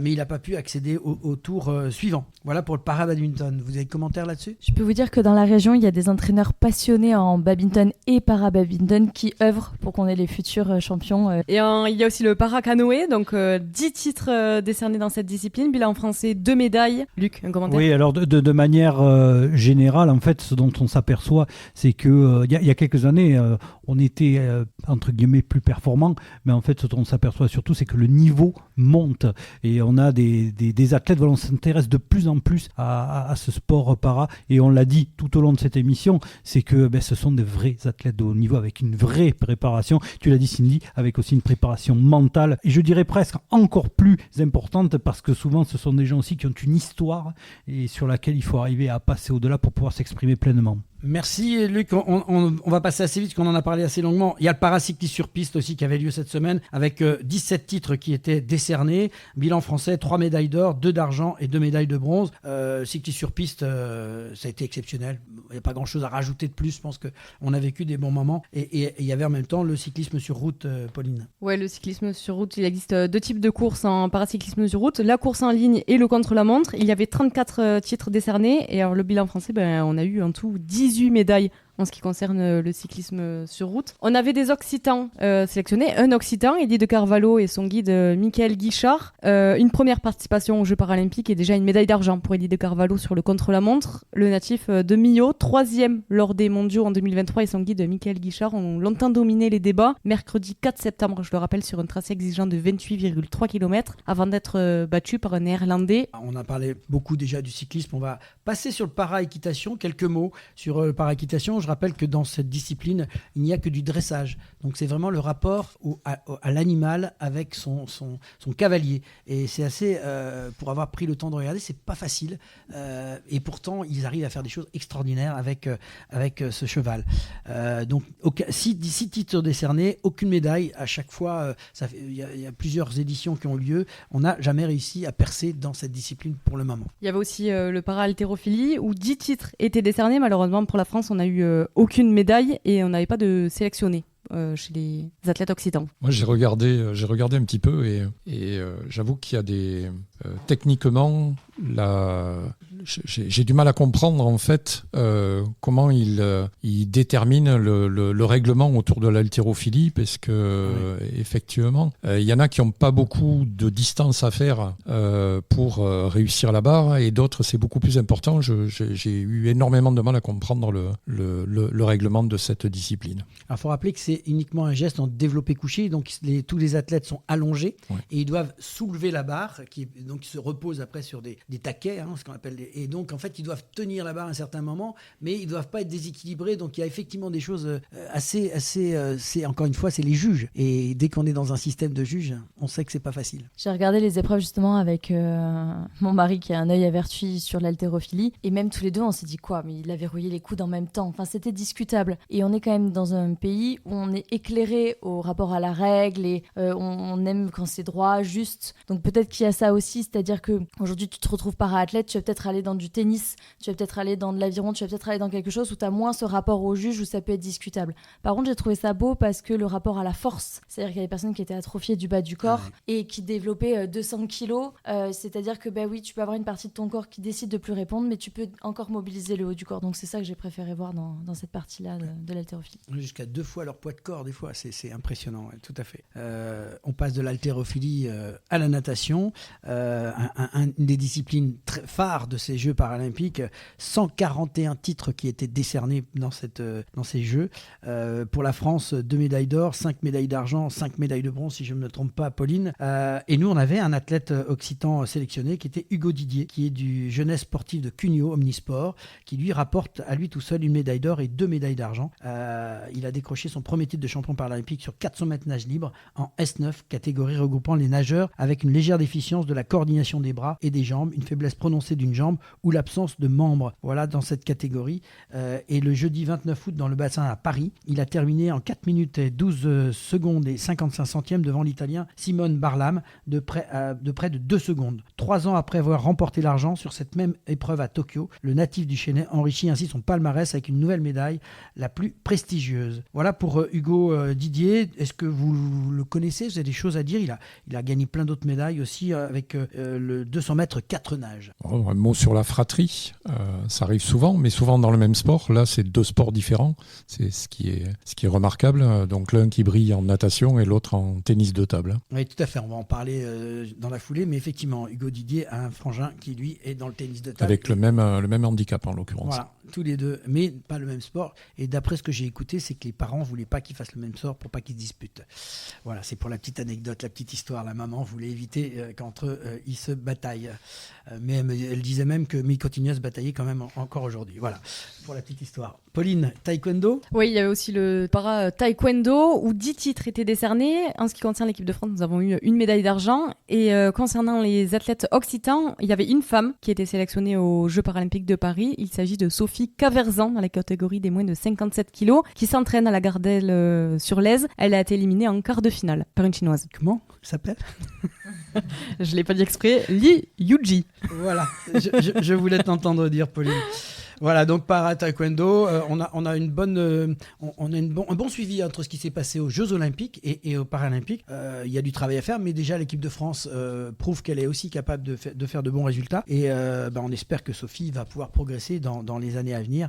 Et pourquoi pas aller nous chercher quelque chose à Paris, pas à Paris, mais à Los Angeles 2028. On passe au tennis de table, justement, avec 31 titres qui étaient décernés. Pour les Français, le bilan, c'est 6 médailles. Et donc chez les femmes, nous avions une Nîmoise, Flora Vautier, qui a été éliminée en quart de finale en double femme et 4e du double mix, éliminée en quart de finale individuelle. Pourtant, elle a éliminé aussi cette compétition avec sa jeunesse. Elle n'a que 19 ans. Elle en voulait. Elle a vraiment prouvé plein de choses. Avec Florian Meurien, ils sont inclinés face à une paire chinoise, et je ne dirai pas les noms parce que c'est compliqué, qui était pourtant tête de série numéro 1. Mais malgré cette défaite en demi-finale, les pongistes français, tous les deux en fauteuil roulant, repartent avec une médaille de bronze. C'est une belle performance pour cette jeune française occitane qui nous a prouvé qu'on pouvait, à 19 ans, faire de très belles choses avec le tennis de table. Et on arrive à Lucas Didier, dont on parlait tout à l'heure. Donc le frangin est dans l'eau. Lui, il est bien sur terre et il joue très bien de la raquette. Et il a fini médaille d'argent en individuel. Il s'est incliné face effectivement à un Belge, Laurent Devos, qui était largement au-dessus. Mais il a prouvé qu'il pouvait aller plus loin et peut-être sur la lignée de ce que l'on sait maintenant de nos jeunes frangins, les jeunes Félix et Alexis, voilà, qui peut-être vont tirer Lucas dans leur filet pour l'emmener un peu plus loin. En tout cas, il nous a prouvé de belles choses. Il y avait aussi Julien Michaud, qui est du tennis club de Laurentin, classe 2, médaille de bronze en double homme, éliminé lui aussi en individuel en 8e de finale. Cette paire française, Fabien Lamiraud et Julien Michaud, donc ont gagné une médaille de bronze dans le tournoi masculin, en fauteuil roulant. Voilà pour ces deux athlètes occitans qui étaient sélectionnés en tennis de table. On va passer alors au tennis fauteuil où il y avait 6 titres décernés. Malheureusement, aucun titre pour l'équipe de France. On avait un athlète occitan sélectionné, Guillaume Lager, qui fait partie du tennis club Gros du Roi et qui a été battu au premier tour par le Britannique Ben Bartram en 2-7, 6-4, 6-4. Tennis fauteuil, on a bien sûr un Français qui était là depuis des années, qui a toujours gagné un titre depuis, je crois, 4 éditions. Et là, il s'est incliné contre plus fort que lui, il faut l'avouer, Stéphane Houdet. Mais le match était beau, mais on sentait franchement qu'il y avait une fraîcheur en face qu'il n'y avait plus chez nous. dans notre équipe, mais pourtant ils se sont bien battus. Ça a été un beau match, et il faut le reconnaître. Et il a dit qu'il allait quand même essayer d'aller un peu plus loin et de continuer. Il est entouré de sa famille. Il a, je crois, si je ne me trompe, à peu près 6 ou 7 ans, 6 enfants, et qui étaient autour de lui. C'était très beau de voir qu'à la fin, sa petite fille était dans ses bras, dans ce fauteuil, devant ce stade de Roland-Garros. C'était plein d'émotions aussi. Il n'a pas gagné, mais c'était très beau. Et voilà, c'est un petit témoignage qu'on voulait faire parce que ça valait le coup d'œil. Et bravo quand même à tous ces sportifs. Quand on voit le nombre de Jeux paralympiques qu'il a fait, c'est exceptionnel. Bel exemple pour tous les autres. Donc jouez, ceux qui aiment le tennis et qui ont cette situation-là, n'hésitez pas, lancez-vous et voyez qu'il y a de quoi faire des carrières. Il y avait aussi, je crois, du tir à l'arc, Pauline, et avec un athlète occitane chez nous. Ouais, le para-tir à l'arc avec 9 titres qui étaient décernés. Concernant l'athlète occitane, il s'agit de Aziza Benami, qui fait partie de l'Open Arc classique à Balmain. Elle a été éliminée en 16e de finale en individuel lors de ses premiers Jeux paralympiques à domicile. Donc elle a disputé le 16e de finale et s'est inclinée contre une Iranienne qui s'est imposée 6-0, éliminant ainsi la Française. Vous aviez suivi le tir à l'arc un petit peu, non, les uns les autres? Oui, moi j'ai regardé quelques épreuves. J'ai été impressionné par certaines techniques. On les avait déjà vues à Tokyo ou avant, mais effectivement le tir à l'arc avec la flèche qui part de la bouche en fait. Ouais, moi je trouve ça exceptionnel. Je sais pas comment il le met dans la cible, quoi. Il expliquait qu'il fallait qu'il voie les dentistes quand même après ces épreuves parce que c'était quand même un effort particulier et que ça agissait sur sa mémoire. Mais oui, très spectaculaire et franchement des belles épreuves. Je pense que le site, on revient sur le site, on parlait tout à l'heure avec David, mais le site était superbe sur cette face aux invalides, c'est extraordinaire. Je pense que les archers se sont bien amusés. On va passer au paratriathlon avec là aussi 11 titres qui ont été décernés, 2 médailles d'or, 1 médaille d'argent, 1 médaille de bronze. Ça c'était pour les athlètes français. Il n'y avait pas de participants occitans dans ces compétitions-là. Est-ce qu'il y a un petit mot sur le triathlon ? Quelque chose qui vous ont touché? Vous avez regardé un petit peu ces épreuves? La réussite de notre porte-drapeau d'abord, qui était au rendez-vous et qui a largement dominé l'épreuve dans laquelle il était engagé. On rappelle que le triathlon, pour les auditeurs, c'est 3 épreuves déjà. C'est très fort. Il y a donc de la natation, il y a de la course à pied et il y a du cyclisme, ce qui veut dire quand même que ça demande un travail, un effort particulier.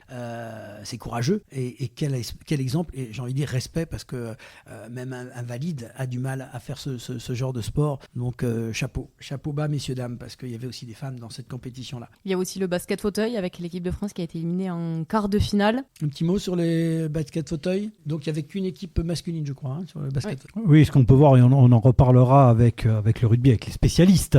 Mais en tout cas, on voit l'engagement de ces compétiteurs et vraiment qui ne sont pas de cadeaux sur le fauteuil, à vouloir aller attraper ce ballon et aller marquer vraiment sans retenue, je dirais. Ça, c'est assez exceptionnel à voir. Et juste une petite note quand même, il faut savoir que les paniers de basket sont à la même hauteur que les paniers de basket normal, olympique. Donc ça demande une adresse particulière parce qu'il faut aller la mettre dans le panier quand même. C'est à noter. Oui, et d'ailleurs, c'est toute la difficulté justement du handicap, de la tenue du corps, parce que pour pouvoir envoyer ce ballon, il faut pouvoir transmettre l'effort. Et donc du coup, il faut quand même avoir un certain gainage malgré le handicap, quoi. Oui, parce qu'il n'y a pas de poussée de jambes, là. Automatiquement, c'est plus compliqué. Du fauteuil, on va passer au cécifoot. Donc c'est le football adapté, on en a beaucoup parlé tout à l'heure, mais juste revenir sur le principe, c'est que ce sont des gens qui sont donc un handicap visuel, et ils ont tous des masques pour éviter qu'il y ait des différences. Donc tout le monde a un masque vraiment pour respecter, on est dans ce respect des règles voulues. Cécifoot, on va faire cocorico puisqu'on est champion olympique, donc faut le dire, ça nous a fait bien plaisir. Voilà pour le cécifoot. Goalball, alors là c'est encore un truc sur le sport, sur le ballon, mais c'est assez particulier. Est-ce que vous avez regardé un peu le goalball les uns les autres? Alors moi je l'ai découvert complètement, je connaissais pas ce sport, donc je l'ai découvert à l'occasion de ces jeux et j'ai trouvé ça assez spectaculaire. C'est à la fois du ballon prisonnier et du foot en même temps. J'ai trouvé ça vraiment très spectaculaire. Encore une fois, l'interrogation de savoir comment il juge de la trajectoire du ballon pour pouvoir l'arrêter et le lancer également dans l'autre sens. Alors, il faut expliquer rapidement, c'est un terrain qui ressemble un peu à la taille je vais réduire un peu ça, mais un petit terrain de hand, avec de chaque côté, sur la largeur du terrain, il y a un but, un grand but. Et de l'autre côté, pareil, ils sont, je crois, de mémoire 3 contre 3. 3 contre 3. Et en fait, c'est un ballon un peu plus lourd qui a à l'intérieur un bruit, qui a des grelots. Des grelots. Et donc, on lance ce ballon et ce ballon doit rentrer. Et donc, pour l'arrêter, ils sont obligés de s'allonger comme un gardien de foot. Ils sont obligés de se plonger pour l'arrêter. Et tout ça à l'oreille. Donc, c'est quand même intéressant de les voir évoluer. Et dans cet exercice-là, ce sont généralement les Brésiliens qui sont les meilleurs dans cette compétition-là. Nous, on avait 2 athlètes, on va les citer. Il y avait Coralie Gonzalez chez les femmes et Ambroise Dodin, tous les deux sont du même club de Valentin-Haut à Toulouse, en fait. Et les hommes ont fini 7e, alors que les femmes ont été éliminées en phase de poule. Voilà pour cette compétition-là. C'était intéressant à voir. Curieusement, ça ressemble un petit peu à la balle, comme tu disais, la balle aux prisonniers. Sauf que là, on ne se touche pas, on doit rentrer un but. Mais bon, je vous encourage à regarder. C'est vrai que ce sont des nouvelles disciplines qui n'existent pas aux Jeux Olympiques, normal. On va désormais passer au rugby fauteuil. Après une élimination en phase de poule, les Français étaient déterminés à se racheter. Ils ont terminé 5e, égalant ainsi leur meilleur résultat historique. Face au Canada, les Bleus ont saisi leur opportunité devant leur public et ont triomphé 53-50. Concernant les athlètes occitans, on en avait 5. Tristan Barfetti, Jonathan Hiverna, Rodolphe Jarlan, Mathieu Thirier, qui font tous les 4 partie du stade toulousain rugby handisport, ainsi que Brice Morel de Montpellier Handi Rugby. On a 2 professionnels de rugby, je vous laisse la parole. David, pourquoi on n'a pas gagné ? Parce qu'on est tombé sur meilleur que nous. Mais après, c'est vrai que le rugby fauteuil, ça tient un peu de choses. Il suffit qu'un ballon tape sur le fauteuil, on n'arrive pas à le maîtriser. Et ça va très vite. Donc ça s'est vu, les matchs de l'équipe de France, chaque fois, ça s'est joué à 1 ou 2 essais d'écart. Donc ça va vite. Après les turnovers, ça va très vite aussi. Et voilà, c'est la rapidité. C'est dommage pour les joueurs parce que moi j'ai la chance de jouer au Stade Toulousain Handi, donc je côtoie souvent les joueurs qui y étaient. J'ai vu les efforts qu'ils ont fait toute l'année pour se préparer pour ces jeux-là. Vraiment, ils ont mis tous les moyens pour y arriver. Mais bon, et en face, il y a des équipes aussi qui avaient envie de ce titre. Mais bon, ils ont quand même fait mieux. La marche de progression de l'équipe, à chaque fois, ils sont sur la pente ascendante. Donc je crois qu'à Los Angeles, ils feront beaucoup mieux. Petite question technique. On parle de rugby et pourquoi le ballon il est rond ? Voilà. Alors, rugby fauteuil, il faut savoir qu'il y a 2 disciplines. Il existe le rugby fauteuil qu'on a vu aux Jeux paralympiques qui se joue avec un ballon rond, qui est réservé, c'est une discipline qui est réservée aux personnes qui sont atteintes au niveau des 4 membres. Donc, comme ils sont atteints au niveau des membres supérieurs, ils ont plus de difficultés à attraper un ballon de rugby. Et puis de faire uniquement des passes en arrière, ce serait plus difficile. Donc ils jouent avec un ballon rond qui est beaucoup plus facile à attraper pour eux. D'accord. Mais je crois qu'on doit faire rebondir. Je l'ai vu partir. Il y a une règle du jeu où je crois il y a deux fois, on peut rouler 2 fois et faire rebondir. En fait, c'est un mélange de basket, de volley, de football américain. Moi, quand on m'explique, on me demande quelle est la différence entre mon sport et celui-là. Moi, je dis, bon, là, c'est les règles un peu de football américain. On voit qu'il y a 2 fauteuils défenseurs et 2 fauteuils attaquants. Donc, il y a des joueurs qui touchent le ballon et d'autres qui le touchent rarement. Ils touchent que les fauteuils adverses. Ouais, par contre, ils se rentrent dedans. Ils se rentrent dedans. C'est du rugby. C'est pour ça qu'on a beau dire ils sont en fauteuil, mais ça tamponne quand même. Hein. Mais c'est vrai qu'il faut savoir que ce sport, quand il a été créé, on l'appelait le murder ball. Et quand il est rentré aux Jeux paralympiques, murder ball, c'était pas trop. Si je fais une mauvaise traduction, c'est jeu de la mort, quoi. C'était pas trop, voilà. Donc ils ont préféré appeler ça le rugby fauteuil. Merci. Un petit commentaire, maître rugby. Oui, donc le spécialiste est de haut niveau qui dans les 2 rugby, caisse et fauteuil. il faut aller plus loin pour nous, les rugbymen. Maintenant, c'est rentré plus dans les mœurs et les Jeux Olympiques nous ont encore éclairés. C'est vraiment un sport de contact, quoi. On avait du mal à s'imaginer. Moi, le premier, il y a des vingtaines d'années, je voyais mal, comme le Sissi d'ailleurs, comment ça pouvait se traduire. En fait, ce sont des rugbymen, ils se rentrent à la meule, quoi. Voilà, c'est du rugby. Et il faut aller le voir parce que c'est très spectaculaire, c'est très amusant. Il faut le voir parce que moi, la première fois qu'on m'a parlé de rugby fauteuil, on m'a montré les premières images qu'on m'a montré donc un match de rugby fauteuil, une finale de Jeux paralympiques. Au début, quand je vois les joueurs arriver, je me dis mais comment ces joueurs-là peuvent jouer au rugby? Je dis c'est pas possible. Et puis je vois la vidéo avec une musique derrière, un peu de hard rock, et quand je vois les chocs qui se mettent, moi ce jour-là je me suis dit mais eux ils arrivent à jouer, moi je vais y arriver aussi. Donc c'est pour ça que je me suis dirigé vers le rugby à 13 fauteuils. Mais voilà, c'est ça, c'est qu'après quand on regarde ce sport, l'handicap on l'oublie. On n'y pense même pas. On voit des sportifs qui se rentrent dedans et c'est après qu'on y pense. C'est une petite parenthèse que je veux faire par rapport au rugby à 13 fauteuils. C'est que le rugby à 13 fauteuils, c'est un mélange de pathologies, de maladies. Et la particularité, c'est qu'il y a des valides qui peuvent jouer. Et à la sortie du match, on ne sait pas qui, tout le monde est en fauteuil, on ne sait pas qui est en situation de handicap, qui est valide. Et c'est à la fin du match qu'on a la surprise de voir que des fois, on voit un joueur qui s'est battu comme un dératé, qui est tombé, qui s'est relevé, tout ça. On croit qu'il est valide, mais non, cette personne reste en fauteuil. Et c'est là où on gomme l'image de la personne en situation de handicap qu'on avait. La personne fragile qui ne fait rien, qui peut pas bouger, on l'efface. On voit que ces personnes-là peuvent faire exactement les mêmes choses que tout le monde. Merci David. Alors on va terminer avec un dernier sport parce que justement ça rejoint ce que tu dis. Il y avait aussi du volley assis et là j'étais impressionné. Nous avions un athlète sélectionné chez les femmes, Linda Medjaheri à Castres, qui est de Castres-Mazaguel en volleyball. L'équipe de France a fini 8e et en fait c'est un sport assez impressionnant parce qu'ils sont assis, ils n'ont pas le droit de lever les fesses pour passer le ballon et ils doivent, alors le filet est bien sûr descendu et ils doivent donc faire un match de volley, mais imaginez-vous être assis. Alors il peut y avoir des gens valides qui peuvent jouer aussi dans ces compétitions-là, mais interdiction de se lever. Donc il y a des arbitres qui vérifient si on lève un petit coin de la fesse, ça fait faute. Donc c'est tout en glissade, tout en rotation, c'est très très impressionnant.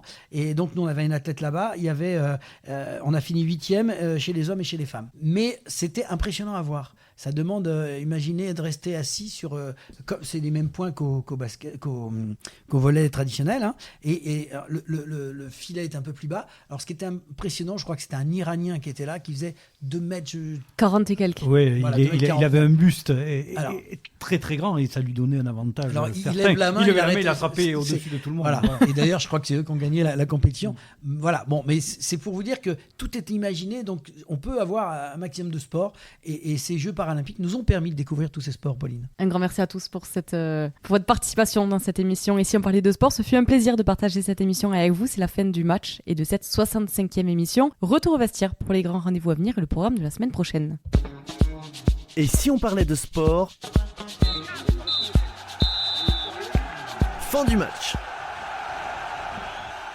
Et c'est la fin du match de cette 65e émission avec les grands rendez-vous de la semaine dans l'agenda des sportifs. Et on va commencer du mardi 10 au dimanche 15 septembre à Valence, la Coupe Davis avec la phase de groupe où le capitaine de l'équipe de France, Paul-Henri Mathieu, a rappelé Pierre-Hugues Herbert dans un groupe de 5 joueurs avec Hugo Humbert, Arthur Fils, Arthur Rinderknecht et Édouard Roger Vasselin. Et on va passer du mercredi 11 au dimanche 15 septembre. Cyclisme sur route avec les championnats d'Europe en Belgique. Le vendredi 13 septembre, du football avec la Ligue 2 et Rodez qui affrontera Guingamp. Et en football féminin pour la Coupe du Monde U20 en Colombie, la France affrontera les Pays-Bas. Du vendredi 13 au samedi 14 septembre, athlétisme à Bruxelles, Belgiacom Mémorial de Vandamme en Belgique. Du vendredi 13 au dimanche 15 septembre, de la Formule 1 avec le Grand Prix d'Azerbaïdjan à Bakou et du judo avec le Grand Prix de Zagreb en Croatie. Du samedi 14 au 21 21 septembre, futsal, Coupe du Monde en Ouzbékistan avec l'équipe de France. Le samedi 14 septembre, du rugby avec le top 14. Toulon affrontera Castres et Perpignan affrontera Montpellier. Et enfin, le dimanche 15 septembre, football en Ligue 1, Rennes-Montpellier, Toulouse-Le Havre, rugby top 14, Toulouse-La Rochelle, en Pro D2 pour la 3e journée, Dax-Colomiers, Valence-Romance et Béziers-Aix-en-Provence. Dimanche 15 septembre, football Ligue 1, Rennes-Montpellier, Toulouse-Le Havre, rugby en top 14, Toulouse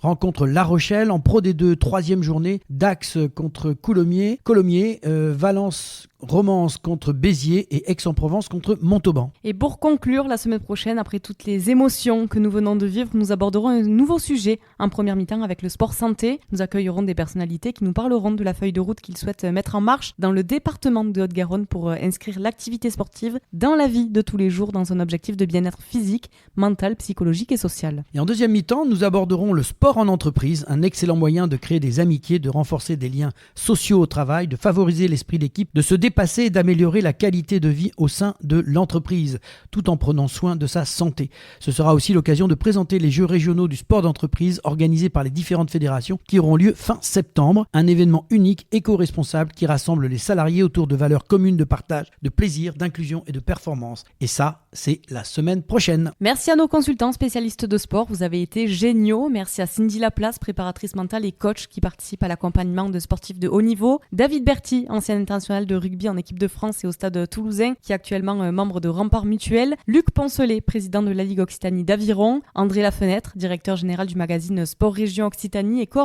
et co-organisateur de Dialogue Sport, ainsi que Bernard Pujol, vice-président délégué du GDOS 31 et membre du comité directeur de rugby de Haute-Garonne. C'est la fin de cette 65e émission spéciale Jeux Olympiques et Paralympiques de Et si on parlait de sport. Merci à tous les internautes qui nous suivent de plus en plus nombreux. Continuez à nous écouter, à partager sur les réseaux et à vous abonner à notre chaîne YouTube Et si on parlait de sport. Et un grand merci à nos partenaires, le comité départemental olympique et sportif de Haute-Garonne ainsi que Profession Sport Animation 31 pour leur contribution précieuse à la réalisation de cette émission. Au magazine Sport Région, l'agence communication Bellombra, à Dialogue Sport, nos partenaires qui nous accompagnent pour ces émissions spéciales Jeux Olympiques et Paralympiques. Merci à l'équipe technique pour le formidable travail qu'elle réalise chaque semaine pour produire cette émission, à Sébastien Couratin, notre partenaire informatique Semper Connect pour l'ensemble du suivi réseau informatique, plateforme podcast, site internet et ses conseils avisés. Et moi j'avais envie de dire un grand merci à Pauline pour ces moments qu'on a passés à préparer. On espère que ça vous a plu, ces émissions spéciales Jeux Olympiques et Paralympiques.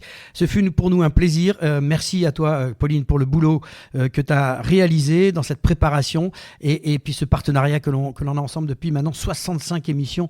Bravo et merci. Merci à toi Laurent, merci aussi à vous de votre fidélité. Rendez-vous pour une nouvelle aventure de Et si on parlait de sport la semaine prochaine.